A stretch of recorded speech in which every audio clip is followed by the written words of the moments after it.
नमस्कार, बहुत स्वागत है आपका। आप देख रहे हैं प्राइम टीवी। मैं हूं आपके साथ रत्नी मिश्रा। वक्त प्राइम डिबेट का और आज बात होगी कर्नाटक से आई एक बेहद बड़ी खबर की और बेहद गुड न्यूज की भी। एक बहुत बड़ी गुड न्यूज, कर्नाटक सरकार का एक बड़ा फैसला सामने आया है। बच्चों के लिए सोशल मीडिया पर प्रतिबंध लगाने का फैसला कर्नाटक सरकार ने लिया है। बजट सत्र के दौरान कर्नाटक के मुख्यमंत्री सिद्धरामैया ने 16 साल की कम के उम्र के बच्चों के लिए सोशल मीडिया के इस्तेमाल पर पूरी तरीके से प्रतिबंध लगाने का ऐलान किया। इसके साथ ही कर्नाटक बच्चों के लिए सोशल मीडिया के इस्तेमाल पर बैन लगाने वाला देश का पहला राज्य बन चुका है।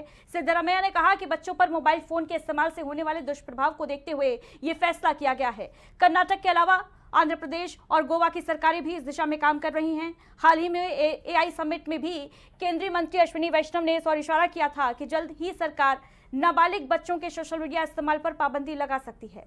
कर्नाटक सरकार का बड़ा फैसला और जिस तरीके से सोशल मीडिया का दुष्प्रभाव बच्चों पर बढ़ता देखा जा रहा है, उसको देखते हुए बेहद सराहनीय है। लेकिन सवाल उठ रहे हैं कि क्या ये फैसला केवल कागजी साबित होगा या आने वाले दिनों में इसका सकारात्मक असर देखने को मिलेगा।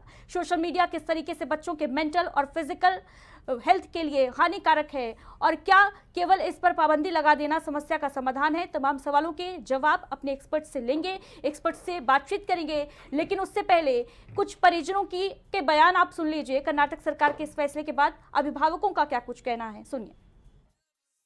मैं देखता रहा हूँ, 1 वर्ष 2 वर्ष बच्चे को भी मोबाइल देते हुए खाना खाते हैं, खेलने कूदने का समय खो देते हैं। मोबाइल पे पूरा उनका ध्यान रहता है। और अभी एलकेजी है, यूकेजी है, फर्स्ट स्टैंडर्ड तक वो पढ़ना है, जानकारी एजुकेशन के बारे में जानकारी लेना है, वो ठीक तरह से जानकारी नहीं ले पाते क्योंकि ये मोबाइल के वजह से। तो ये जो कर्नाटक का गवर्नमेंट अभी ये कुछ रूल्स लाए हैं, ये मुझे बहुत खुश है। उसके लिए मोबाइल यूज नहीं करना बहुत अच्छा है। 16 वर्ष के बाद तो एक फर्स्ट ईयर सेकंड ईयर को बच्चे आ जाते हैं तो समझ जाते हैं, तभी उसका इस्तेमाल करना।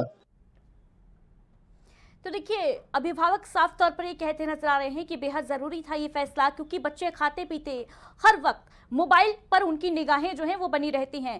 क्यों ये जरूरी है सोशल मीडिया पर प्रतिबंध? देश में ग्राफिक्स के जरिए आपको बताते हैं क्यों इसको लेकर चिंता है। तो देखिए, 6 साल से कम उम्र के बच्चे मोबाइल फोन का इस्तेमाल करते हैं तो उनकी याददाश्त कमजोर होती है। ये रिसर्च हैं जिनमें दावा किया जा रहा है। चिड़चिड़ापन भी उनके अंदर बढ़ता है। अंडरस्टैंडिंग योर चाइल्ड्स ब्रेन की ये रिपोर्ट है जिसके मुताबिक चिड़चिड़ापन, मोटापा और तमाम दिक्कतें, डिप्रेशन का शिकार हो जाते हैं बच्चे। 6 साल से कम उम्र के बच्चे, मोबाइल फोन उनके लिए क्यों घातक है? सोशल मीडिया का इस्तेमाल, डिप्रेशन का शिकार भी बच्चे हो रहे हैं। कई रिसर्च, कई रिपोर्ट्स ये दावा करती हैं कि मोबाइल फोन के इस्तेमाल की वजह से बच्चों के अंदर एंग्जाइटी के इश्यूज भी क्रिएट हो रहे हैं। एंग्जाइटी की प्रॉब्लम्स बच्चों में बढ़ रही है। उन्हें ये नहीं मालूम कि उन्हें क्या कंटेंट देखना है, क्या नहीं देखना। और देखिए, सबसे बड़ी बात क्या है, अटेंशन डेफिसिट डिसऑर्डर भी बच्चों के अंदर देखा जा रहा है 6 साल से कम उम्र के बच्चों में। और रिपोर्ट ये भी बताती है, ASER की रिपोर्ट पर गौर करें तो 10 से 15 साल के बच्चे 96% ऐसे हैं देश में जो मोबाइल फोन का, सोशल मीडिया का इस्तेमाल करते हैं। सोशल मीडिया कंट्रोल पर हालांकि अभी तक कोई नेशनल लॉ, राष्ट्रीय कानून नहीं बना है। और देखिए, मेटा ने भी कुछ प्रतिबंध लगा के रखे हैं कि 16 साल से कम उम्र के बच्चों के लिए पेरेंटल कंसेंट जरूरी है। लाइव स्ट्रीम के लिए बच्चों के अकाउंट डिफॉल्ट रूप से प्राइवेट अदरवाइज कर दिए जाते हैं। ये तमाम स्टेप्स ऑलरेडी उठाकर मेटा ने रखे हैं। लेकिन देखिए, चिंता की तमाम वजहें भी हैं। अश्लील, हिंसक कंटेंट जिनकी वजह से बच्चों के मानसिक स्वास्थ्य पर बेहद गंभीर असर पड़ता है, उनका मानसिक स्वास्थ्य इससे प्रभावित होता है। इसके अलावा साइबर बुलिंग और प्राइवेसी का भी खतरा। हाल ही में हमने कई ऐसी तमाम खबरें आपको बताई होंगी, आपने देखी होंगी किस तरीके से सोशल मीडिया के इस्तेमाल की वजह से, गलत इस्तेमाल की वजह से बच्चे जो है वो खतरे में पड़ जाते हैं। 60% लोगों की राय है कि नकारात्मक है सोशल मीडिया का प्रयोग और 40% की लोगों की राय है कि सकारात्मक है। तो देखिए, सोशल मीडिया पर आज एक बार फिर से बहस छिड़ी हुई है और आपको बताते चले कि पूरी दुनिया की अगर बात की जाए तो ऑस्ट्रेलिया वो पहला देश है जिसने सोशल मीडिया पर पूरी तरीके से प्रतिबंध लगा दिया है नाबालिग बच्चों के लिए, 16 साल से कम उम्र के बच्चों के लिए। और इसके अलावा तमाम ऐसे देश हैं, तमाम ऐसे मुल्क हैं जो सोशल मीडिया के इस्तेमाल पर पाबंदी लगाने को लेकर बातचीत कर रहे हैं, विचार विमर्श किए जा रहे हैं। चाहे वो फ्रांस हो, चाहे वो स्पेन हो, चाहे वो यूरोपियन यूनियन की तमाम कंट्रीज हों। उर्सुला वॉन ड्रेन का भी हाल ही का बयान सामने आया था, जब वो ये कहती नजर आई थी कि किस तरीके से सोशल मीडिया बच्चों के लिए इफेक्ट, उनके हेल्थ पर इफेक्ट डाल रहा है, उनके मेंटल कंडीशन पर इफेक्ट डाल रहा है। इसी वजह से सोशल मीडिया पर पाबंदी जरूरी है। और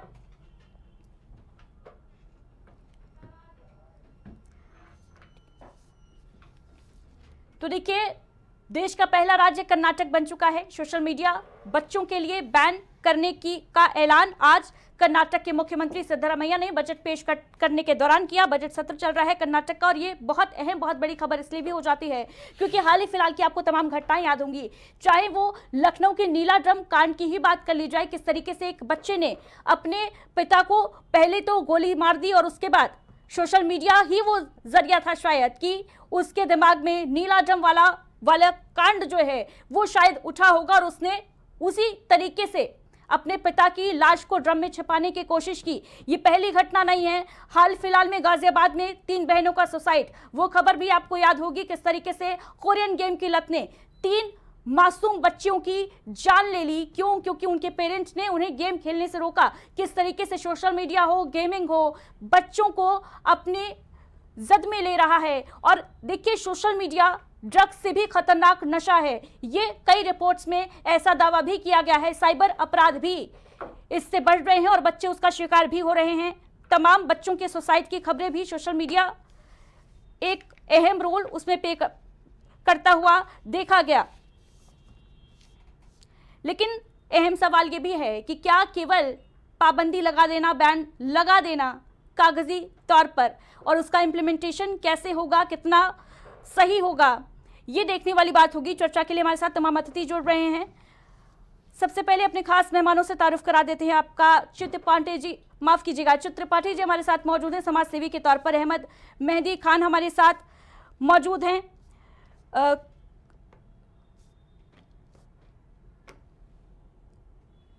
ठीक है, अहमद मेहदी खान हमारे साथ मौजूद हैं, साइबर सिक्योरिटी के जानकार हैं, क्लिनिकल साइकोलॉजिस्ट के तौर पर।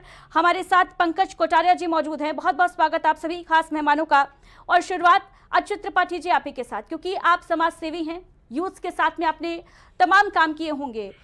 ये जो खबर सामने आ रही है, कर्नाटक सरकार का एक बहुत बड़ा डिसीजन, बहुत बड़ा स्टेप माना जा रहा है, क्योंकि लगातार ये मांग उठती रही है भारत में भी। जिस तरीके से ऑस्ट्रेलिया देखिए पहली कंट्री बना जिसने सोशल मीडिया पर प्रतिबंध लगाया 16 साल से कम उम्र के बच्चों के लिए। लेकिन क्या लगता है, क्या इस कदम के बाद बच्चों के अंदर किस तरीके के बदलाव देखने को मिल सकते हैं? और आप क्योंकि यूथ के साथ काम कर रहे हैं, किस तरीके से सोशल मीडिया जो है वो इम्पैक्ट डाल रहा है यूथ के प्रोडक्टिविटी पर खासतौर से? सबसे पहले तो बहुत धन्यवाद, आपने मुझे यहाँ पर आमंत्रित किया और अपने व्यूज़ रखने के लिए बोला। मुझे ऐसा लगता है कि यूथ की प्रोडक्टिविटी का पार्ट एक सोशल मीडिया भी है कहीं ना कहीं।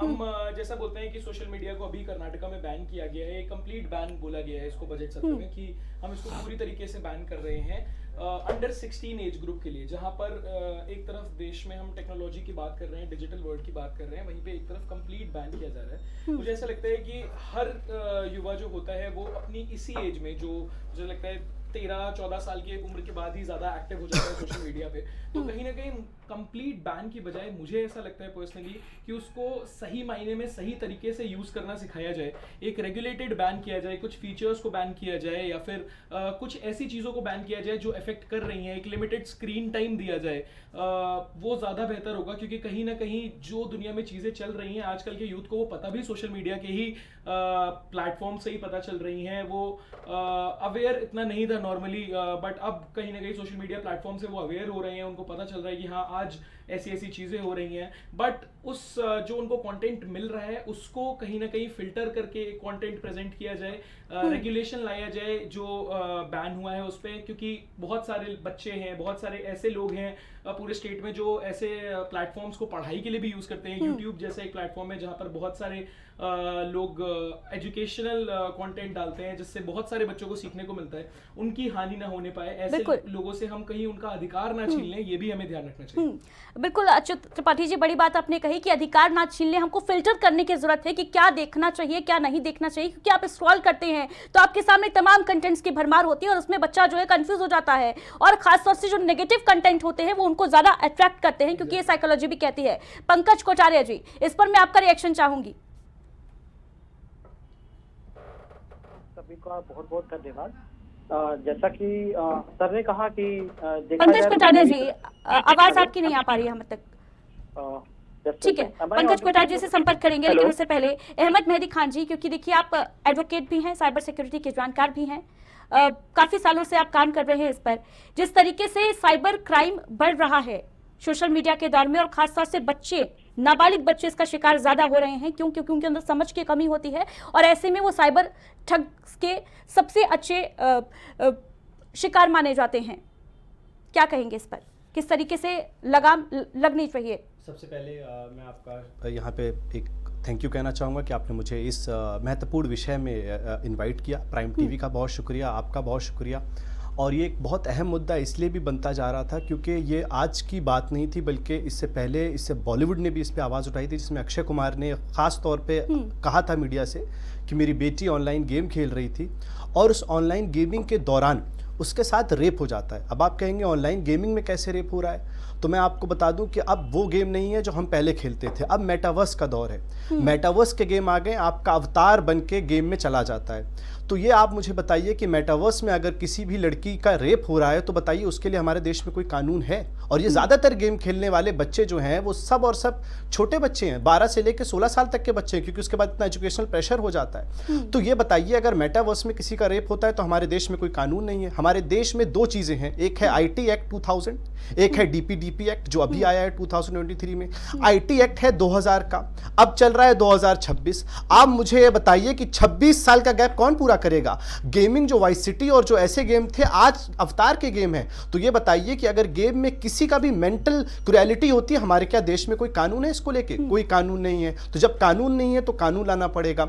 उसके बाद सबसे पहले रिस्ट्रिक्शन आप कैसे लगा सकते हैं? आपने कह दिया अपने यहां जाके कि हम बैन करते हैं पूरी तरीके से, क्या ऐसे बैन हो जाएगा? सबसे पहले आपको जो इंटरनेट सर्विस प्रोवाइडर हैं उनसे बात करना पड़ेगा। जब तक आप ISP को कंट्रोल नहीं करेंगे, और ये ऐसा नहीं है कि आप नहीं कंट्रोल कर सकते हैं, कंट्रोल कर सकते हैं। IT एक्ट का 67A ये बात कहता है कि आप उन पर रेगुलेशन लगा सकते हैं, और क्या रेगुलेशन नहीं लगाया गया है? बिल्कुल रेगुलेशन लगाया गया है। तो जब तक आप पेरेंटल वेरिफिकेशन नहीं लेके आएंगे, जब तक आप ISP को कंट्रोल नहीं करेंगे, जब तक आप मेहदी खान जी, क्योंकि देखिए रेगुलेशंस तमाम बना दिए जाते हैं, लॉ लगा दिए जाते हैं, एक्ट बना दिए जाते हैं, लेकिन अगर इम्प्लीमेंट करने की बात होती है, इम्प्लीमेंटेशन की जहां पर बात आती है, वहां पर हम हमेशा पीछे रह जाते हैं। क्या वजह मानते हैं इसके पीछे आप? इसकी सबसे बड़ी वजह मैं आपको बता दूं क्या है, क्योंकि हमारा भारत जो है वो ये स्टेट्स का, हमारा भारत ऐसा नहीं है कि किसी स्टेट में बैन हो जाए फिर दूसरे स्टेट में पॉसिबल। हमारा भारत जो है वो बेसिकली यूनिटरी फॉर्म में नहीं है। हमारा भारत फेडरल स्ट्रक्चर है, हमारा भारत का स्टेट से मिलकर बना है।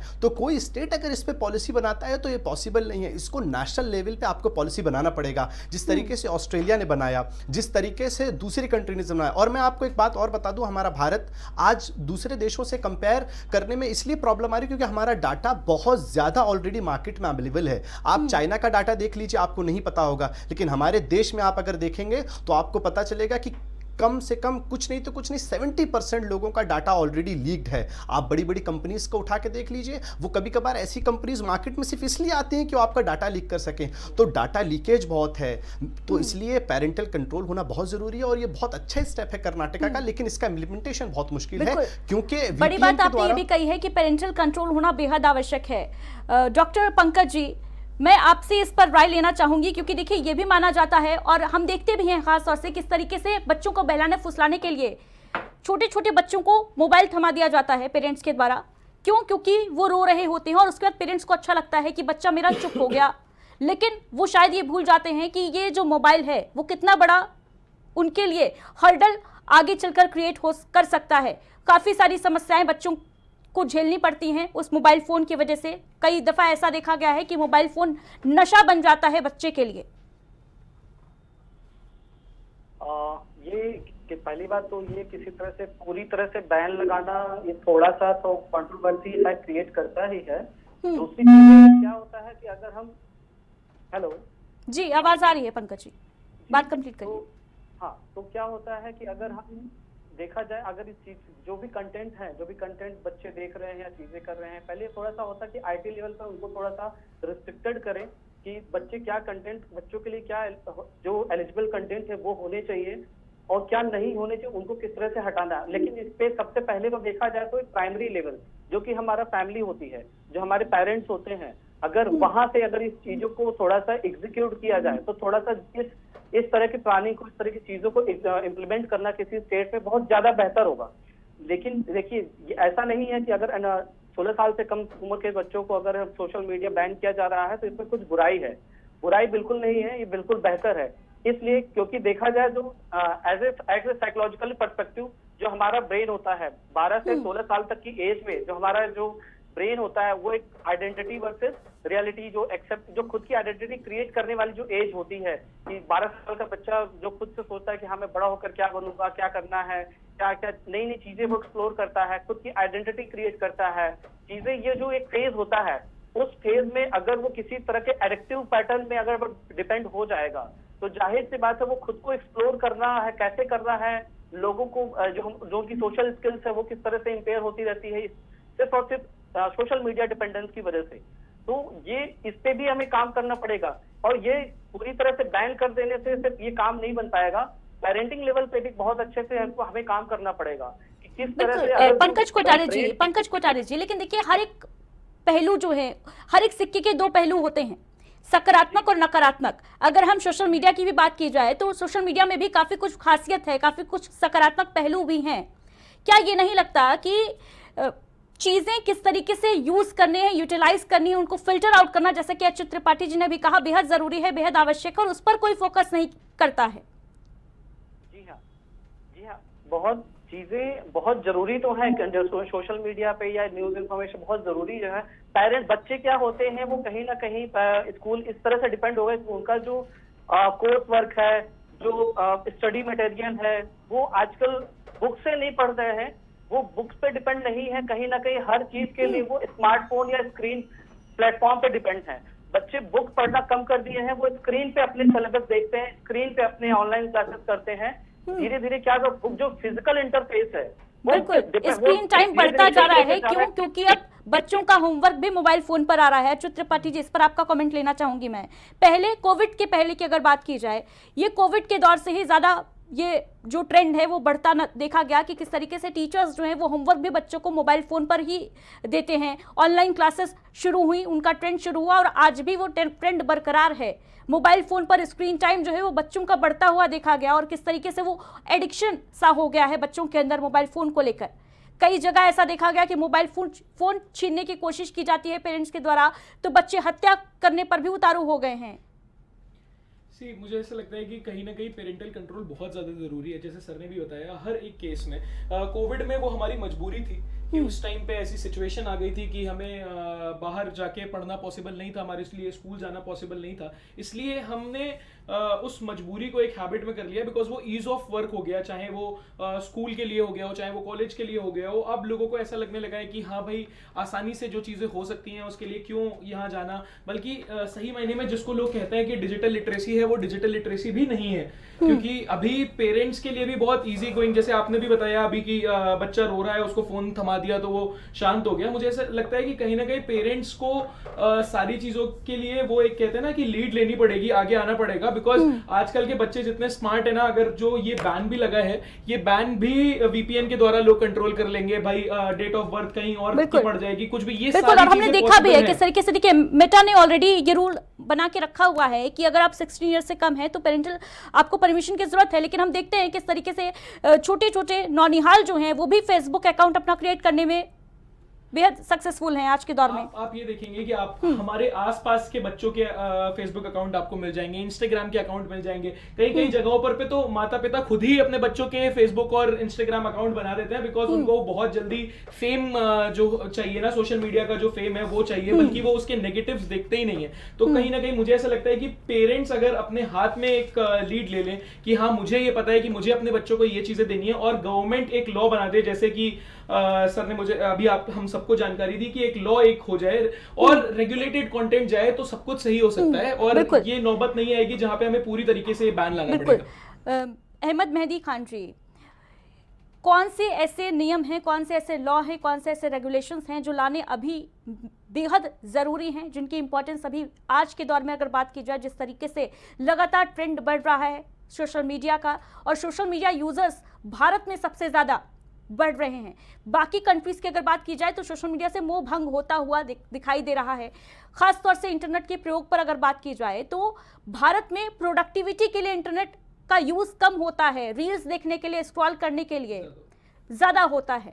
साइबर सिक्योरिटी की अगर बात की जाए तो साइबर क्राइम्स में भी लगातार इजाफा हो रहा है। इन सब पर लगाम लगाने के लिए क्या कुछ वो सुझाव हैं जो आप देना चाहेंगे?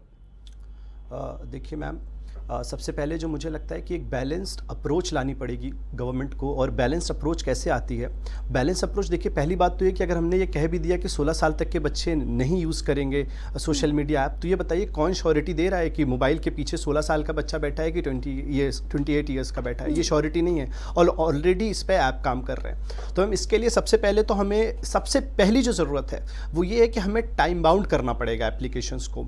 दूसरा जो सबसे मुझे ऐसा लगता है कि हमारे देश में अब नए कानून की ज़रूरत है, क्योंकि हमारा जो आईटी एक्ट था जो सोशल मीडिया और इन सबको गवर्न करता था वो काफ़ी ओल्ड हो चुका है। तो अब नए लॉज आने चाहिए, और उस नए लॉज के ज़रिए सबसे पहला जो मुझे ऐसा लगता है कि जो सबसे पहला काम है जो सरकार को करना पड़ेगा वो ये करना पड़ेगा कि इस पे एक अगर बच्चा चला रहा है या पेरेंट चला रहा है तो उसके लिए 2 ऐप रखने पड़ेंगे। जिस पहला पेरेंटल कंट्रोल के अंडर होगा, पहले में टाइम बाउंड होगा, और 2 घंटे या 3 घंटे के बाद वो ऐप ऑटोमेटिकली क्लोज हो जाएगा। तो फर्स्ट आपको ये। दूसरा, कंटेंट मॉनिटरिंग बहुत ज़रूरी है। आज आप देख लीजिए, अगर 14 साल का बच्चा या 16 साल का बच्चा कोई भी कंटेंट बना रहा है तो उसकी कोई मॉनिटरिंग नहीं है। जब मॉनिटरिंग नहीं है तो आप ये बताइए कैसे पॉसिबल हो पाएगा कि हम कंटेंट को स्पेसिफाई कर पाएं? तो कंटेंट मॉनिटरिंग बहुत ज़रूरी है।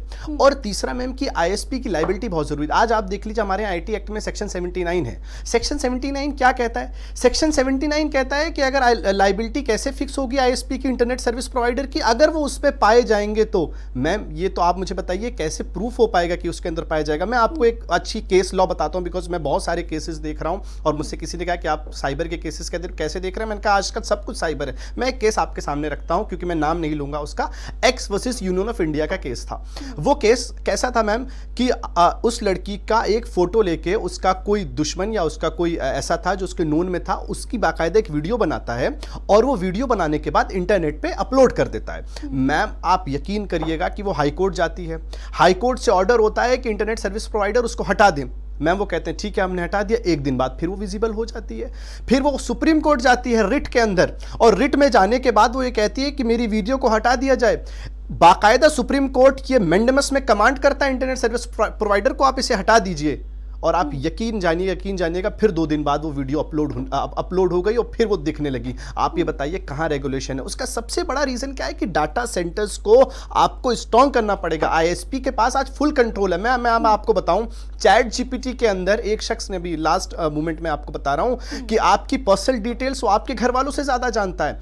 आप मुझे ये बताइए, एक जीमेल आपका बैंक अकाउंट भी जानता है, आपकी फोटोज भी जानता है, और जीमेल अकाउंट को हैक करने के 12 तरीके में मैं आपके स्टूडियो से बता सकता हूं। 12 से 13 तरीके ये हैं कि 1 मिनट के अंदर आपका जीमेल हैक हो जाएगा। सीधे राइट टू प्राइवेसी का भी हनन है अहमद मेहदी खान जी। मैम इसकी लगातार दुहाइयां दी जाती रहती हैं कि संवैधानिक अधिकार है राइट टू प्राइवेसी का हर एक नागरिक को, लेकिन प्राइवेसी तो कहीं रही नहीं गई है सोशल मीडिया के दौर में। मैम देखिए, प्राइवेसी की बात हमारे कॉन्स्टिट्यूशन में नहीं थी, क्योंकि शायद उस वक्त के लोगों ने इसको जाना ही नहीं था कि प्राइवेसी जैसी कोई बात आएगी। फिर 2019 में KS Puttaswamy versus Union of India का केस आता है। KS Puttaswamy versus Union of India में इस बात को कहा गया कि right to privacy is a fundamental right. Ma'am इसको फंडामेंटल राइट कह दिया गया। मतलब अगर आपका वायलेशन होता है प्राइवेसी का तो आपका फंडामेंटल राइट का हनन है, और अगर फंडामेंटल राइट का हनन है तो आप रिट में जा सकते हैं, और अगर आप रिट में जा सकते हैं तो आपको कंपनसेशन भी मिलेगा। तो सरकार ने बिल्कुल इस पे कदम उठाना चाहिए, और मुझे लगता है प्राइवेसी एक बहुत बड़ा कंसर्न, आप यकीन नहीं करेंगे। सरकार को कदम उठाना चाहिए, और ये बात देखिए, ये चर्चा जो अभी हम कर रहे हैं वो कई सालों से हो रही है, तो फिर कदम क्यों नहीं उठाए जा रहे हैं, क्या लगता है? मैम देखिए, इसका सबसे बड़ा रीज़न ये है कि गवर्नमेंट के पास अभी बहुत सारे प्रॉब्लम उन्हें फेस करने पड़े। सबसे बड़ा प्रॉब्लम मैम ये है कि हमारे पास जो डाटा है वो हमारे पास नहीं है मैम। वो जो आपके आईएसपीज हैं पूरा डाटा उनके पास है। मैं आपको बताऊं, आए दिन मैम अभी मेरे पास एक रिसेंट रिपोर्ट आई है कि 16 बिलियन पासवर्ड जो है वो लीक हो गए। आप मुझे बताइए इस वर्ल्ड की पॉपुलेशन कितनी है? 16 बिलियन पासवर्ड लीक हो गए। मैं आपको बताऊं कि किस इजी मेथड से मैम पासवर्ड लीक हो जाता है। कोई कॉल पे आपका पासवर्ड ले रहा है, कोई ओटीपी इजीली आपका शेयर कर पा रहा है, और सब कुछ मैम ऑनलाइन है। साइबर अरेस्ट की तमाम घटनाएं भी हमने हाल ही फिलहाल में देखी हैं, किस तरीके से बड़े बड़े लोग भी साइबर ठगी का, साइबर अरेस्ट का, डिजिटल अरेस्ट का शिकार हो गए। मैम मुझे इसमें लगता है कि गवर्नमेंट को एक ठोस कदम लेना चाहिए और इसके लिए मैम अगर जब तक हम आईएसपी को लाइबिलिटी उनकी क्रिएट नहीं करेंगे तब तक हम इनको मॉनिटर नहीं कर पाएंगे। आईएसपी की लाइबिलिटी क्रिएट फिक्स होनी करनी चाहिए, पड़ेगी मैम। फिक्स करनी पड़ेगी। पंकज कोटारिया जी, मॉनिटरिंग फिक्स करनी पड़ेगी, रेगुलेशंस लाने पड़ेंगे, लॉ सख्त बनाने पड़ेंगे, कोई नेशनल लॉ लाना पड़ेगा, तमाम ऐसे स्टेप्स हैं जो उठाए जा सकते हैं। लेकिन अगर बात प्राइमरी लेवल की जाए पंकज कोटारिया जी, तो क्या कुछ स्टेप्स उठाने बेहद आवश्यक हैं? क्योंकि देखिए अवेयरनेस होना भी बेहद जरूरी है, लेकिन अवेयरनेस को लेकर कोई बात नहीं करता है, ना ही सोशल मीडिया कैसे यूज करें बच्चे उसको लेकर अवेयरनेस उन्हें ना स्कूल में दी जाती है, ना घर पर दी जाती है, ना ही ऐसा कोई कैंपेन चलाया जाता है। क्या ये नहीं लगता कि आज के दौर में बेहद जरूरी है बच्चे को ये बताना कि उसे सोशल मीडिया पर क्या देखना चाहिए, क्या नहीं देखना चाहिए, इसको लेकर अवेयरनेस फैलाना भी बेहद आवश्यक है? पंकज जी। जी हाँ, बिल्कुल अवेयरनेस तो बहुत ही ज्यादा इम्पोर्टेंट है। आज की डेट में देखा जाए हम लोग हर रोज ओपीडी में कम से कम इस समय 20 से 30% केसेस ऐसे आ रहे हैं जो कि सिर्फ और सिर्फ इंटरनेट एडिक्शन, गेम एडिक्शन और रील्स एडिक्शन को लेकर के केसेस आ रहे हैं, जो 20 से 30% केसेस जो पर डे आ रहे हैं। ये कभी ऐसा नहीं है कि ये हफ्ते में आ रहे हैं या महीने में आ रहे हैं, ये पर डे का केसेस डेटा है कि इतने केसेस तो आ ही जाते हैं। और ज्यादातर जो इनकी जो ये एज पॉपुलेशन है ज्यादातर यही है 12 से 18 साल के बीच, हाई स्कूल इंटर वाले जो बच्चे हैं। ज्यादातर क्या होता है कि अब उन्हें पता नहीं है कि हाँ इससे क्या, ये जो हम बार बार रील्स देख रहे हैं या जो वीडियो कंटेंट बना रहे हैं या सोशल मीडिया का यूज कर रहे हैं, इससे हमारे ब्रेन में हैप्पी हार्मोन रिलीज होता है और वो इतना एक्सेसिव मात्रा में रिलीज होता है कि हमें समझ में नहीं आता, धीरे धीरे हम उस हैप्पी हार्मोन के लूप में फंसते चले जाते हैं। वो हमें धीरे धीरे अच्छा लगता है, फिर इतना अच्छा लगने लगता है कि बिना उसके फिर हमें कुछ और बाहर की जो चीजें हैं, जो इवन जो इन पर्सन जो चीजें हैं, ह्यूमन इंटरेक्शन जो हमें करना चाहिए या आसपास के लोगों से नए जो फ्रेंड, जो इस समय वर्चुअल फ्रेंड बनाने का ज्यादा ट्रेंड में लोग लगे हैं, इतने फॉलोअर्स, इतने ज्यादा लोग, इतने सारे लाइक, ये सारी चीजें। पंकज कोटारिया जी, क्योंकि देखिए आप साइकोलॉजिस्ट भी हैं, आपके पास तमाम केसेस भी ऐसे आते रहते होंगे, लेकिन मैं ये जानना चाहती हूँ, अगर मैं एक यूजर हूँ सोशल मीडिया की और मैं रील्स स्क्रॉल कर रही हूँ लगातार, मैं एक नशे का शिकार हो रही हूं जिसका नाम है सोशल मीडिया, जिसका नाम है मोबाइल, कितना ज्यादा घातक ये मेरे लिए साबित हो सकता है? या दर्शक जो आपको सुन रहे हैं, जो देख रहे हैं, उन्हें किस तरीके से सतर्क होने की आज आवश्यकता है? जी बिल्कुल, क्या होता है कि जब हम धीरे धीरे इन सब चीजों में जब बहुत ज्यादा हम समय स्पेंड करने लगते, टाइम स्पेंड करने लगते हैं, तो सबसे पहले हमारी जो प्रॉब्लम्स है स्टार्ट होती है कैसे, स्लीप डिस्टर्बेंस से। जब स्टार्ट होती सबसे पहले स्लीप डिस्टर्बेंस, क्योंकि हम धीरे धीरे हमें पता ही नहीं चलता है हमारे डे टू डे लाइफ के इतर हमारे क्या होता है, हम जब सोशल मीडिया पे टाइम स्पेंड करते हैं तो हमारा टाइम कैसे निकल जाता है हमें पता ही नहीं चलता है। और उसकी वजह से जो हमारे जो हेल्दी स्लीप है, जो एक प्रॉपर जो स्लीप हाइजीन हमारा जो मेंटेन होना चाहिए वो नहीं हो पाता है। हम अक्सर क्या होता है, हमारा जो एक प्रॉपर 7 to 8 आवर्स की स्लीप है वो हम नहीं ले पाते हैं, और ये अगर ये धीरे धीरे लगातार डिस्टर्ब होने लगता है तो आगे चल करके ये ऐसा नहीं होता कि अब हमने जो गाजियाबाद की न्यूज सुनी और ये जो अभी हाल फिलहाल जो केसेस जो हो रहे हैं, इतने ज्यादा एडिक्शन, जो बच्चे अपने पेरेंट्स पे वायलेंट हो जा रहे हैं और अपने आप सुसाइड कर ले रहे हैं, ये ऐसा नहीं है कि ये रातों रात डेवलप होता है। ये पैटर्न, ये डिपेंडेंस पैटर्न डेवलप होने में सालों लगते हैं और एक एक सिम्टम्स होते हैं, एक सिम्टम्स के बाद दूसरे के बाद तीसरे के बाद चौथे, ऐसे डेवलप होते जाते हैं, तब जाकर पंकज कोटारिया जी इंटरप्ट करना चाहूंगी आपके, वो कौन से सिम्टम्स है, अगर आप मुझे थोड़ा शॉर्ट में बता सकें कि वो कौन से सिम्टम्स हैं जो अगर एक पेरेंट को दिख रहे हैं अपने बच्चे के अंदर तो उसको सतर्क होने की आवश्यकता है उनको? जी हाँ, तो मैं शॉर्ट में ये बताऊंगा कि पहला तो स्लीप डिस्टर्बेंस है, दूसरा उसका एपेटाइट, जो मतलब कि या तो खान पान उसका बहुत ज्यादा बढ़ जाएगा या तो बहुत ज्यादा घट जाएगा। तीसरा क्या होता है कि उसका किसी चीज में अटेंटिवली काम न कर पाना, चाहे वो उसका होमवर्क हो, चाहे वो घर के काम हो, चाहे वो किसी चीज से रिलेटेड हो।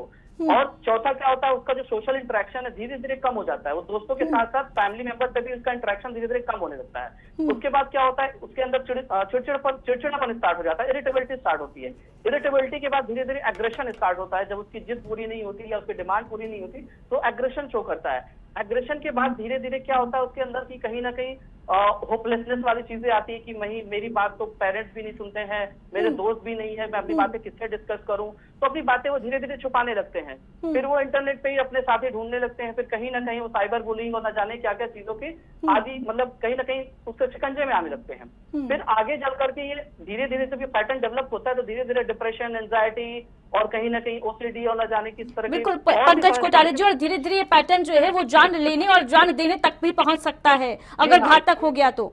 ठीक है अच्युत त्रिपाठी जी, यूथ्स के साथ क्योंकि आप लगातार काम कर रहे हैं कई सालों से, और देखिए अगर बात होती है सोशल मीडिया यूजर्स की, तो जैसा कि अभी पंकज जी ने कहा कि सोशल इंटरेक्शन जो है वो काफ़ी, उसमें भी काफ़ी कमी देखने को मिलती है। ये देखा गया है कि ज़्यादा समय मोबाइल पर बिताने के चक्कर में सोशल मीडिया पर आजकल रिलेशनशिप डेवलप होते हैं, लेकिन अगर एक्चुअल सोशल रिलेशनशिप की बात की जाए तो वो कहीं ना कहीं अब कमज़ोर होता हुआ नजर आ रहा है। सोशल मीडिया तक ही जो लोगों के रिश्ते नाते हैं वो सीमित रह गए हैं, क्योंकि हम सोशल मीडिया पर इतना ज़्यादा नेटवर्किंग के चक्कर में पड़े हुए हैं कि असल लाइफ की जो नेटवर्किंग है वो हम भूल जा रहे हैं। पहले हम लोगों का शेड्यूल कैसे होता था कि हम शाम के टाइम पे अपना दिमाग में ये रखते थे कि हमें बाहर जाके खेलना है, फिजिकल एक्टिविटीज़ करनी है, बट अब खत्म हो चुका है। अब शाम के टाइम हमारा पूरा टाइम, शाम को कहीं ना कहीं बच्चे स्कूल से आते हैं, उसके बाद बैठ जाते हैं सोशल मीडिया पे ही बैठे हुए हैं, फिर वो सोच रहे हैं कि हम क्या कर सकते हैं, कितनी देर, घंटों घंटों की स्क्रोलिंग हो रही होती है, एंड ये नेचुरल हैबिट बनती चली जा रही है आजकल की, चाहे वो देर रात तक जगना हो। मतलब आजकल आप देखेंगे तो हमारी सोसाइटी में 2-2, 3-3 बजे तक तो आम तौर पर बच्चे जग रहे हैं, जिसको कोई कंट्रोल नहीं करना चाह रहा है। बल्कि यहीं पे बात आती है कि प्रोडक्टिविटी खत्म होती जा रही है। जिस हैप्पी हार्मोन्स की बात कर रहे थे सर अभी, जो उस टाइम हमें कंटेंट पोस्ट करने पे मिलता है, बट कहीं ना कहीं वो हमारी एक लॉन्ग टर्म मेंटल हेल्थ को इफेक्ट करता जा रहा है। बिल्कुल अच्युत त्रिपाठी जी, पहले वो दौर था जब बच्चे खेलते थे साथ में और खेलते कूदते थे, वो आउटडोर गेम्स खेलते थे, इंडोर गेम्स खेलते थे, लेकिन आज के दौर में अगर बात की जाए तो अधिकतर बच्चे मोबाइल फोन में गेमिंग करते हुए देखे जाते हैं, और वो कहीं ना कहीं इफेक्ट करता है बहुत बुरी तरीके से। वही मैं कह रहा हूं कि वो उनकी मेंटल हेल्थ को इफेक्ट करता जा रहा है। जहाँ पे जो गेम्स, जो फिजिकल गेम्स होते थे वो हमारी फिजिकल हेल्थ को सही करते थे, यहाँ पर जो ऑनलाइन गेमिंग है वो हमारी मेंटल हेल्थ को भी इफेक्ट कर रही है, कहीं ना कहीं हमारी फिजिकल हेल्थ को भी इफेक्ट कर रही है, एंड उसी की वजह से रेगुलर क्राइम बढ़ते चले जा रहे हैं। हम लखनऊ का ये केस देखें तो अभी कुछ महीने पहले की घटना है कि बच्चे ने गेम के चक्कर में पूरे घर के जो ज्वेलरी थी वो चुरा ली, एंड वो गेम में चला गया, उसको किडनैप कर लिया गया। तो ये एक्टिविटीज रेगुलर डेज पे हमें दिख रही हैं, पर कहीं ना कहीं अगर रेगुलेटेड बैन होगा तो बच्चों को टाइम मिलेगा कि हाँ वो कुछ ना कुछ नॉर्मल टाइम पे करें, बिकॉज लिमिटेड स्क्रीन टाइम हो जाएगा। तब वो बाहर निकलेंगे, देखेंगे कि हाँ दुनिया में ये फिजिकल एक्टिविटीज हैं, अलग अलग स्किल्स सीखने का प्रयास करेंगे, फिजिकल जो उनकी हेल्थ है उस पर भी कहीं ना कहीं बेहतरी का काम हो पाएगा। बिल्कुल, बैन तो ज़रूरी है ही, लेकिन बैन से ज़्यादा ज़रूरी है अभी, जैसा कि मेहदी खान जी ने बताया कि आईएसपी पर कंट्रोल करना बेहद ज़रूरी है, सरकार के लिए ठोस नियम कानून बनाने ज़रूरी हैं। आपसे और कुछ समझना चाहूँगी मैं मेहदी खान जी, क्या आपके पास ऐसे तमाम केसेस आते रहते होंगे? कुछ एक केस जिसका आप जिक्र करना चाहें, बताना चाहें कैसे घटनाक्रम हुआ? देखिए, मैं सबसे पहले आपको ये बता दूं कि जैसे यूनाइटेड किंगडम ने अभी 2023 में चाइल्ड सेफ्टी लॉ बनाया, इस तरीके से एक आपको लॉ बनाना पड़ेगा। हमारे देश में ऐसा नहीं है। पुराने ज़माने आप चले जाएं तो आपको पता लगे कॉन्स्टिट्यूशन भी कई जगहों से लिया गया है, फिर आप अभी आ जाएं तो GDPR से IT एक्ट लिया गया है। तो अगर चाइल्ड सेफ्टी लॉ सरकार लाना चाहती है तो वो UK, ऑस्ट्रेलिया और इन कंट्रीज़ के जो भी लॉज हैं उनको पढ़े और उस पर काम हो सकता है। दूसरा, आप जो सजेशन मुझसे कह रही थी, मैं पहले अपने सजेशंस को रख दूं और उसके बाद आपको मैं केस बताता हूं। दूसरा ये कि हमें स्कूल लेवल पे जो है रेगुलेशंस लाने पड़ेंगे, स्कूल लेवल पे हमें कैंपेन चलाना पड़ेगा। और जैसे हम सब डाटा कलेक्ट कर रहे हैं कि हमारे देश में कितने लोग हैं, क्या हमें एक ऐसा डाटा लाना पड़ेगा कि किस फैमिली में कितने लोग हैं और कितने ऐसे स्टूडेंट्स हैं जो बेसिकली हमारे यहाँ ऑनलाइन ट्रैप में फंसे हैं या जिनके साथ ऑनलाइन ऐसा हुआ। देखिए, आपको मैं बताऊँ, इसलिए साइबर क्राइम आज आपके सामने बहुत कम दिखाई दे रहा है क्योंकि लोग रिपोर्ट कराने से डर रहे हैं, लेकिन आप ये देख लीजिए कितना ज़्यादा साइबर क्राइम पूरी तरीके से फैल चुका है। दूसरा मैम, एल्गोरिथम रेगुलेशन लाने की बहुत ज़रूरत है। उम्मून मेरे साथ ऐसा होता है, मैं 5 मिनट के लिए इंटरनेट पे आया हूँ और 2 घंटा हो गया, मुझे पता नहीं चला। एल्गोरिथम को कौन रेगुलेट करेगा जिसके ऊपर कोई बात नहीं हुई है। मैं आपको एक ऐसा केस सुनाता हूँ जो आप सुनना चाह रही हैं। एक लड़की अपने आप को साड़ी में फ़ोटो चाह रही थी, ठीक है। उसने कहा कि उसने एक सिंपल फ़ोटो अपलोड किया और उसकी बॉडी के अंदर मोल था। आप यकीन करिएगा, जैसे ही उसका फोटो उसने साड़ी में बना के दिया तो उसकी बॉडी में जो मोल था वो प्रेजेंट होने लगा। आप ये मुझे बताइए कि आईएसपी के पास कैसे उसका प्राइवेट फोटो पहुंचा और कैसे उसने बता दिया कि उसकी बॉडी में मोल है। और जेमिनी का जमाना है, AI का जमाना है, AI का, तो फिर ये बेहद मुश्किल हो जाता है ये तय कर पाना कि हम क्या कर रहे हैं और हमारे साथ क्या हो रहा है, ये इंसान को पता भी नहीं चलता है। मेहदी खान जी, देखिए मैम सब हाँ उसका दो वजह है बेसिकली कि क्यों नहीं पता लगता है, क्योंकि मैम हम इसको बहुत इजी लेते हैं। लेकिन आपको पता है आजकल सबसे बड़ी चीज़ आपका डेटा है। अगर आपके पास आपका डेटा है तो आप बहुत स्ट्रांग हैं। सबसे ज़्यादा अगर साइबर थ्रेट किसी का हो रहा है तो डेटा से हो रहा है। अगर सबसे ज़्यादा आज सबसे बड़ी प्रॉब्लम में महिलाएं किस लिए हैं, मैंने इसीलिए अपनी एक किताब में भी इस चीज़ को लिखा है कि सबसे ज़्यादा हमारे स्कूल स्टूडेंट्स को, हमारे स्कूल गर्ल्स को अगर दबाया जा रहा है तो उनके डाटा से दबाया जा रहा है। मैम इसका रेगुलेशन लाना बहुत ज़रूरी है और इसके लिए सबसे बड़ी चीज़ ये है कि डिजिटल लिटरेसी पे काम करना होगा।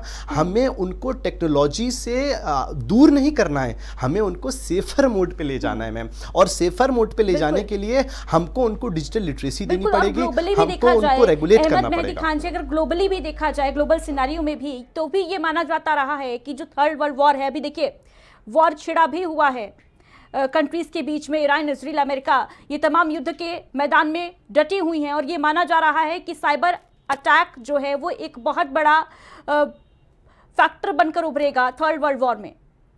देखिए मैम अभी ईरान जो अपने वॉर में इस वक्त बहुत ज़्यादा प्रॉब्लम में है, उसका सबसे बड़ा रीज़न है साइबर वॉरफेयर। उनके सारे ट्रैफिक जितने भी सिग्नल्स हैं वो हैक हैं, उनका बैंकिंग सिस्टम को पूरी तरीके से हैक कर लिया गया है, यहाँ तक कि उनके मोबाइल फ़ोन्स को भी हैक कर लिया गया है। लेकिन क्योंकि ईरान इस वॉर को आगे ले जा पा रहा है, उसका सबसे बड़ा रीज़न ये है कि ईरान में गूगल, यूट्यूब, फेसबुक, ये सारे एप्लीकेशंस को बहुत पहले ही बैन कर दिया गया, जैसे चाइना ने इसको किया। तो इसमें उनका जो पर्सनल डाटा है वो तो नहीं है, लेकिन जो उनकी डिवाइसेस हैं उनको साइबर वॉरफेयर के जरिए पूरी तरीके से हैक कर लिया गया है। मैं आपको बताऊं, आज सबसे ज़्यादा पैसा कंट्रीज़ किस पे खर्च कर रही हैं? क्वांटम कंप्यूटर्स पे खर्च कर रही हैं। क्वांटम कंप्यूटर्स किस लिए लाया जा रहा है? ताकि हम और ज़्यादा साइबर को स्ट्रॉन्ग कर सकें। आप यकीन करिएगा, अभी चाइना ने $8 बिलियन का इन्वेस्टमेंट किया है क्वांटम कंप्यूटर्स पे, हमारे भारत ने $1 बिलियन का किया है। आप ये देखिए कि कितना ज़्यादा हमको अपनी टेक्नोलॉजी पे काम करना पड़ेगा। गवर्नमेंट इनिशिएटिव ले रही है कि अपना पर्सनल समझ लीजिए कार भी लेके आ रही है कि आप राइड करिए, अपनी ड्राइविंग कार ऐप, बहुत सारी चीज़ लेके आ रही है, लेकिन मैम सपोर्ट नहीं है। आप ये बताइए कितने लोग हमारे जानते हैं कि गवर्नमेंट ने जो अभी एप्लीकेशन लॉन्च किया है ओला एंड यूबर की तरीके से, उसका नाम क्या है? मैम आपको डिजिटल लिटरेसी पे काम करना पड़ेगा। ये जितने भी एप्लीकेशंस हैं ये तब तक ठीक नहीं हो सकते हैं जब तक आप अपना कुछ ना लॉन्च ना करें। तो रेगुलेशन की बहुत जरूरत है, लिटरेसी पर काम करना पड़ेगा, अवेयरनेस बढ़ाने पर काम करना पड़ेगा। सरकार ने I4C लॉन्च किया। I4C बेसिकली बहुत अच्छा एप्लीकेशन था, इंडियन क्राइम कोऑर्डिनेशन करता है, लेकिन उसी तरीके से उनको बच्चों की सेफ्टी के लिए भी काम करना पड़ेगा, क्योंकि हमारे यहाँ 95% OTP बच्चों की वजह से लीक हो रहे हैं। और वो OTP हैकर्स करते कैसे हैं? अरे आपको तो पता होगा, अरे आपके पापा जी के दोस्त जो हैं उन्होंने कहा था कॉल करके OTP पूछ लो। तो और सबसे ज़्यादा जो आपकी मेंटल कैपेसिटी बच्चों की इतनी नहीं होती, वो बात भी ऐसे करते हैं कि आपको तो पता होगा। जब ये कहा जाता है आपको पता होगा तो आपको लगता है मुझे नहीं पता। देखिए हमने तमाम ऐसे बड़े लोगों को देखा है, एजुकेटेड पीपल्स को देखा है, टॉप पोजीशन पर बैठे हुए जो साइबर बुलिंग का शिकार हो चुके हैं, तो हम बच्चों से कैसे उम्मीद कर सकते हैं कि वो इस फ्रॉड से बच सकते हैं? मैम मेरे पास एक ऐसे इंसान का फोन आया जो कि दिल्ली में एक बहुत बड़ी पोस्ट पे थे और उनका व्हाट्सएप हैक हो गया। मुझसे कहते हैं कि अहमद जी मेरा व्हाट्सएप हैक हो गया है, मैं क्या करूं, अब इसको कैसे सिक्योर करूं? तो मैंने कहा कि क्या था? तो कहने लगे उसमें बहुत स्पीचेस थी, ये था। मैंने कहा मुझे पता है कि आपके व्हाट्सएप में क्या है और क्यों हैक हुआ है। तो अगर अब आपको चीज़ों को सिक्योर करना है तो सबसे पहले तो 2 फैक्टर ऑथेंटिकेशन बहुत इंपॉर्टेंट है। जब तक आप 2 फैक्टर ऑथेंटिकेशन पे काम नहीं करेंगे, चाहे वो आपका व्हाट्सएप हो, चाहे वो फेसबुक हो, चाहे यूट्यूब हो, हर जगह 2 फैक्टर ऑथेंटिकेशन रखें। और दूसरी चीज, आप अपने जीमेल को सिक्योर करें, क्योंकि आपके एक जीमेल अकाउंट से आपका सब कुछ हैक हो सकता है। बिल्कुल जी बिल्कुल। पंकज कोठारिया जी, तमाम सावधानियां बरतने की आवश्यकता है, लेकिन साथ ही साथ अवेयरनेस, जिस पर मैं लगातार बात कर रही हूं कि अवेयरनेस होनी बेहद ज़्यादा ज़रूरी है। और अवेयरनेस जो है वो स्कूल से भी आ सकती है, घर से भी आ सकती है, क्योंकि हमारी सोसाइटी में, खासतौर से इंडियन सोसाइटी में, जो सोशल मीडिया है उसको एंटरटेनमेंट का जरिया माना जाता है। लोगों के पास जब कुछ काम नहीं होता है तो उनको लगता है कि सोशल मीडिया स्क्रॉल करो, रील्स देखो, लेकिन उन्हें शायद ये नहीं पता होता है कि जिस सोशल मीडिया के सहारे वो एंटरटेनमेंट का सहारा बना रहे हैं जिस सोशल मीडिया को, वो उनका एक्चुअली में डेटा भी लीक हो सकता है उसी की वजह से। पंकज कोठारिया जी। जी हाँ, बिल्कुल। इस समय जो है डेटा प्राइवेसी तो बहुत बड़ा रीजन है कि लोग इंटरनेट पे स्ट्रिक्ट रूल नहीं आ रहे हैं या इससे चीजें नहीं हो रही हैं, क्योंकि इसकी वजह से बहुत सारे लोग जो है न जाने कितने बच्चों की वजह से सुनने में आता है किसी बच्चे ने ऑनलाइन शॉपिंग कर ली, अपनी क्रेडिट कार्ड से कर लिया, डेबिट कार्ड से कर लिया, और जब जैसे एडवर्टीजमेंट आता है 1 टैप पे आप इतने पेमेंट कर दीजिए, सिर्फ 1 टैप पे आपका पेमेंट हो गया। अब वो बच्चों को नहीं आइडिया है, उनको भी पता है, उनको वो कर दे रहे हैं, उनसे सारी चीजें हो रही हैं। प्लस साइबर बुलिंग को लेकर के भी है इतने सारे इशूज, स्पेशली लड़कियों के साथ है, उनके फ्रेंड्स हैं, उनको नहीं पता है कि किस चैट का क्या लोग फायदा उठा सकते हैं, किस मैसेजेस का क्या मतलब है, क्या किस तरह से आप भविष्य में या फ्यूचर में उनके खिलाफ किस तरह से यूज किया जा सकता है। उसके चक्कर में न जाने कितनी जगह षड्यंत्र में, कितनी जगह कॉन्स्पिरेसी में फंस जाती हैं बच्चियां, लोग नहीं बताते हैं, पेरेंट्स को नहीं बताते हैं, आगे चल करके जब बहुत ज्यादा केस क्रिटिकल हो जाते हैं तो फिर बाद में चीजें रिवील होती हैं। तो ये बहुत ही इंपॉर्टेंट चीजें हैं कि बच्चों में अवेयरनेस होनी चाहिए, पेरेंट्स में भी अवेयरनेस होनी चाहिए। तो अवेयरनेस के लिए इवन हमारी जो इंडियन गवर्नमेंट है, जो मेंटल हेल्थ में भी काफी सारी काम कर रही है। निम्हांस ने काम किया है, बहुत सारे यूपी ने भी काफी सारा काम किया है, इसलिए इन्होंने एक नेशनल लेवल एक टोल फ्री नंबर भी इन्होंने एक जनरेट किया है 14416 करके, जिसपे आप किसी भी तरह से रिलेटेड मतलब मेंटल हेल्थ इश्यूज हैं या अवेयरनेस रिलेटेड कोई इश्यूज है, जानकारी लेकिन पंकज कोठारी जी, क्योंकि ये भी देखा गया है हमारी सोसाइटी में किस तरीके से मेंटल हेल्थ को लेकर लोग इतना ज्यादा अवेयर नहीं होते हैं। अगर बच्चे में चिड़चिड़ापन आ रहा है तो पेरेंट्स मानते हैं कि हो सकता है कि एज बढ़ रही है इसलिए चिड़चिड़ापन आ रहा है, एंग्जाइटी होती है तो भी पेरेंट्स उसको इतना फोकस नहीं करते हैं। एक बच्चे के अंदर क्या कुछ बदलाव हो रहे हैं इस पर ज्यादातर पेरेंट्स का ये देखा गया है कि ध्यान नहीं जाता है, और वो खास तौर से साइकियाट्रिस्ट के पास, साइकोलॉजिस्ट के पास जाने से कतराते हैं। इसको लेकर क्या कुछ कहना चाहेंगे? जी हाँ, बिल्कुल, क्योंकि अभी भी आज की डेट में भी है, इवन रूरल एरियाज को छोड़ दिया जाए, अर्बन पीपल में भी, इवन वेल एजुकेटेड फैमिलीज में भी है, वो भी बिल्कुल अवॉइड करते हैं कि नहीं अभी तो हमारा बच्चा इतना छोटा है, उसको ऐसे साइकियाट्रिस्ट या साइकोलॉजिस्ट की तो जरूरत नहीं है, बस थोड़ा पढ़ाई में ही तो कमजोर है, कुछ नहीं डांटेंगे या कुछ चीजें रिस्ट्रिक्ट करेंगे तो ठीक हो जाएगा। लेकिन वो चीजें वो नहीं समझ पाते हैं कि हाँ मुझे कैसे, जरूरी नहीं है कि मेंटल हेल्थ इश्यूज या साइकियाट्रिस्ट या साइकोलॉजिस्ट सिर्फ और सिर्फ मेंटल इलनेस के लिए हैं, वो कहीं ना कहीं आपकी मेंटल वेलबींग के लिए भी है। Mental illness is a different thing, mental wellbeing is a different thing. तो हम जैसे प्रॉपर फिजिकल चेकअप के लिए जाते हैं कि चलो ठीक है चेक करा लेते हैं कि सब कुछ ठीक ठाक है कि नहीं, साल में एक बार, 6 महीने में हम एक बार चेकअप कराते हैं, तो ठीक उसी तरह से अपना मेंटल हेल्थ चेकअप कराने में भी कुछ शर्म नहीं होनी चाहिए कि हाँ हम पूरी तरह से ठीक हैं या नहीं। इसमें मेंटल वेलबींग चेक करने में कोई शर्म जैसी चीजें नहीं होनी चाहिए। बट जो कि हमारा जो अर्बन पॉपुलेशन है वहां पे भी आजकल इतनी सारी चीजें हो रही हैं, लेकिन जब प्रॉब्लम बढ़ जाती है, इवन एकेडमिक परफॉर्मेंस डाउन होने लगती है बच्चों की, तो कहीं ना कहीं लोग लगता है कि काफी पिछले साल भी ये बहुत पुअर परफॉर्म किया, इस साल भी पुअर परफॉर्म किया, टीचर सजेस्ट करते हैं, आसपास के लोग सजेस्ट करते हैं, जब कहीं से इनको कोई रास्ता नहीं दिखता है तब जाकर के ये कहीं ना कहीं फिर साइकियाट्रिस्ट को या साइकोलॉजिस्ट को दिखाते हैं। हमारे लिए तब भी वो चैलेंजिंग हो जाता है कि हाँ एक 1.5 साल बाद किसी केस को देखना, पहले के पूरे शुरुआत से देखना तो थोड़े से चैलेंजिंग होता है, लेकिन अगर ये अवेयरनेस हो तो हम इसको शुरुआत से चीजों को डील करेंगे तो ज्यादा इफेक्टिव होता है और जल्दी रिकवरी चीजें हो जाती हैं। बिल्कुल। जब भी ये लगे किसी पेरेंट को कि उनके बच्चे के अंदर ये बदलाव देखने को मिल रहे हैं, एंग्जाइटी हो रही है या डिप्रेशन में का शिकार हो रहे हैं या फिर चिड़चिड़ापन आ रहा है, तो उन्हें तुरंत बिना देर के किसी ना किसी साइकियाट्रिस्ट के पास जरूर जाकर कंसल्ट करना चाहिए। ये सुझाव आपने दिया, बेहद अच्छा है अच्युत त्रिपाठी जी। इसके अलावा क्या कुछ स्टेप्स उठाए जाने चाहिए सोसाइटी के लेवल पर भी, क्योंकि आज के दौर में सोसाइटी में भी बेहद ज़्यादा परिवर्तन देखने को मिल रहा है। लोग एक दूसरे से, जो सोशल रिलेशनशिप की हम बात कर रहे हैं लगातार, उसमें कई फैक्टर्स ऐसे हैं जो ये देखा गया है कि लोग पहले के दौर में, पहले के ज़माने की अगर हम बात करें तो अड़ोसी पड़ोसी भी अगर किसी का बच्चा कोई गलत काम कर रहा है तो वो डांटते थे, लेकिन आज के दौर में क्या है, लोगों को अपना अपना देखना होता है, अपनी अपनी परवाह होती है, लेकिन कोई भी किसी और के मैटर में पढ़ने से कतराता है, बचता है। अच्युत जी। सही बात है। जैसे कि अब क्या हो गया है कि लोगों में ये चीज़ डिमीनिंग हो गई है कि हाँ यार ये इस चीज़ में फंस गया है, या कोई अगर हमें पता चल जाता है कि हमारी लोकेलिटी में अगर कोई पहले लोग सपोर्ट करते थे कि जब हमें लगता था कि भाई किसी के साथ कुछ गलत हो गया है तो लोग सपोर्ट करते थे। अब लोग सोचते हैं बिकॉज वो हमारा बिहेवियर ऐसा हो चुका है, एक बिहेवियर पैटर्न बन गया है कि भाई हम क्यों दूसरों के चीज़ों में पढ़ें या ऐसा क्यों करें, तो हम उसको डिमीन भी करते हैं और प्लस कहीं ना कहीं उसके बारे में इस तरीके से बात करते हैं कि लोग एक्सेप्ट ही नहीं करना चाहते हैं। कोई किसी के साथ भी कोई साइबर फ्रॉड भी होता है तो वो सोचता है कि यार सामने वाला मुझे बेवकूफ़ समझेगा या ऐसा समझेगा, बट कहीं ना कहीं हमें सोशल लेवल पे भी, आपस में भी अगर किसी के साथ ऐसी चीज़ें हो रही हैं तो वो जो पैटर्न उन्होंने अपनाया शायद रिपोर्ट करने का, या जो वो भी अगर आसपास में बताएं तो भी एक चेंज आएगा। प्लस प्लस गवर्नमेंट के लेवल पे भी मैं एक रिक्वेस्ट करना चाहूंगा कि अगर इसकी बजाय, जैसे अभी यहाँ पर यूपी में 1090 है, तो किसी भी महिला के साथ कुछ गलत हो रहा होता है तो वो शांति से अपनी एक कंप्लेंट फाइल कर देती है और उसका निस्तारण होने की कोशिश करी जाती है।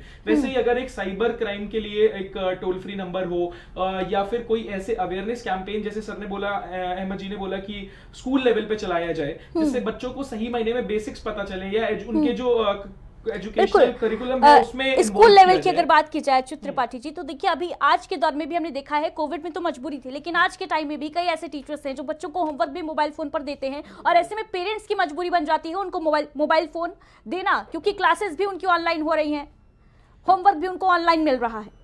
आप देखेंगे तो कर्नाटका में सबसे पहले ये चीज प्रपोज स्कूल एसोसिएशन वालों ने ही करी थी कि एक रेगुलेटेड बैन लाया जाए। मुझे ऐसा लगता है कि पूरे देश भर के स्कूल्स को इसमें साथ लाना चाहिए और करिकुलम में कहीं ना कहीं साइबर क्राइम या फिर सोशल मीडिया से रिलेटेड जो भी पॉजिटिव्स और नेगेटिव्स हैं उसको पढ़ाया जाए, बताया जाए, बच्चों को समझ में आए, बच्चे खुद डिसाइड कर पाए कि हाँ ये चीज सही है, ये चीज गलत है, और हर चीज के प्रोज एंड कॉन्स वो देख पाए, वो ज्यादा बेहतर होगा। क्योंकि करिकुलम में इंट्रोड्यूस एनईपी के थ्रू अगर करा जाएगा तो बहुत अच्छा एक स्टेप होगा, सोशल लेवल के लिए भी होगा, प्लस कहीं ना कहीं पढ़ाते ही पढ़ाते, क्योंकि जब हम देखते हैं ना बच्चे एक्साइटमेंट से ही अपने माता पिता को बताते हैं, अपने घर में बताते हैं, तो अगर आप एक बच्चे को सही तरीके से एजुकेट कर रहे हैं तो आप पूरे घर को भी कहीं ना कहीं एजुकेट करेंगे उस चीज से। मुझे ऐसा लगता है कि एक करिकुलम में इंट्रोड्यूस करना प्लस टोल फ्री नंबर भी अगर कहीं ना कहीं से लाया जाए तो एक बहुत अच्छी पहल होगी। बिल्कुल। अहमद मेहदी खान जी, फाइनल रिएक्शन आपका जल्दी से। देखिए, मैं सबसे पहले यहाँ पे फाइनल ब्रेक अपना ये दूंगा कि आने वाला वक्त रोबोटिक्स का है, आने वाला वक्त आर्टिफिशियल इंटेलिजेंस का है, तो इसमें अगर आप ये कहें कि हम ये कर देंगे या बैन कर देंगे तो पॉसिबिलिटी नहीं है, क्योंकि रोबोटिक्स एक ऐसी चीज़ है जो आर्टिफिशियल इंटेलिजेंस से भी बड़ी चीज़ है। जब आप उस दौर में एंटर करने जा रहे हैं जहाँ पूरी दुनिया बदलने वाली है, और न्यू वर्ल्ड ऑर्डर जो तय हुआ था पहले, उस न्यू वर्ल्ड ऑर्डर में भी ये तय था कि आने वाले वक्त में ई एजुकेशन होगी, ई स्कूल्स होंगे, ई यूनिवर्सिटीज़ होंगी। तो जहाँ ऑनलाइन एजुकेशन इतनी तेज़ी से है तो हम कैसे इन चीज़ों पर काम कर सकते हैं। तो इसके लिए मैम सबसे पहले मैं जहां तक सजेशन सरकार को दूंगा तो पहला तो ये है कि ऑनलाइन एज वेरिफिकेशन का काम हो, और स्कूल्स को लेके जैसे क्लासरूम एक ऐप है, बहुत सारे ऐसे एप्लीकेशंस है, टॉपर एक ऐप है, तो सरकारी एक ऐप लॉन्च हो क्लासरूम्स के लिए और यूनिवर्सिटीज़ के लिए, जो बेसिकली गवर्नमेंट ऐप हो, जिसके अंदर सारा, अगर कोई 8th क्लास का है तो उसमें उसको मिलेगा, और ये स्कूल लेवल पे वो ऐप जो है वो सारे बच्चों को दिया जाए। जिस तरीके से NCERTs पे काम कर सकती है या CBSEs पे काम कर सकती है, स्कूल लेवल पे एक एप्लीकेशन गवर्नमेंट लॉन्च करे जो जहाँ सारे बच्चों का होमवर्क और उनकी एजुकेशन प्रॉपर तरीके से हो।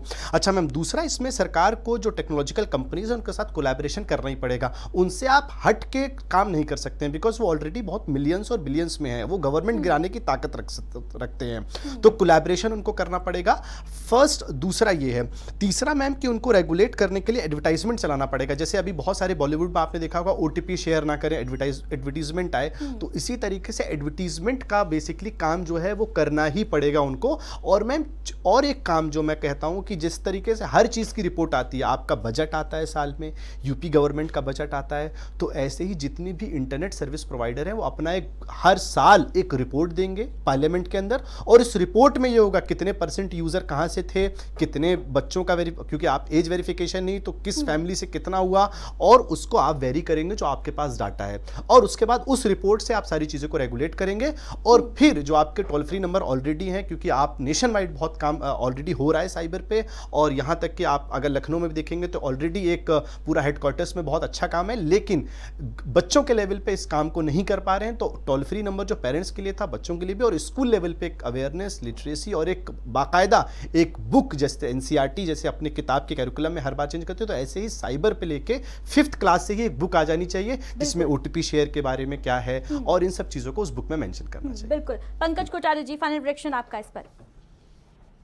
जी बिल्कुल, इस तरह से चीजें होनी चाहिए। जैसे आपने टोल फ्री नंबर की बात करी, तो अभी जैसे हमने बताया जो नंबर है 14416 14416, ये किसी भी तरह के मेंटल हेल्थ इश्यूज को लेकर के, चाहे वो एकेडमिक हो, चाहे वो एडोलेसेंस को लेकर के हो, चाहे वो ओल्ड एज को लेकर के हो, किसी भी तरह की, स्पेशली ये अभी एग्जाम के टाइम में काफी ये नंबर काफी एक्टिव है। ये गवर्नमेंट का नंबर है, टेलीमानस नंबर सुना होगा आप लोगों ने। तो ये यहाँ पे इस नंबर पे आप कॉल करके कभी भी, ये भी 24/7 नंबर चलता है, इस नंबर पे कॉल करके कभी भी किसी भी तरह से किसी भी मेंटल हेल्थ इश्यूज रिलेटेड अपनी क्वेरीज वो कर सकते हैं। पेरेंट्स वो या हो, कोई भी हो, कर सकता है।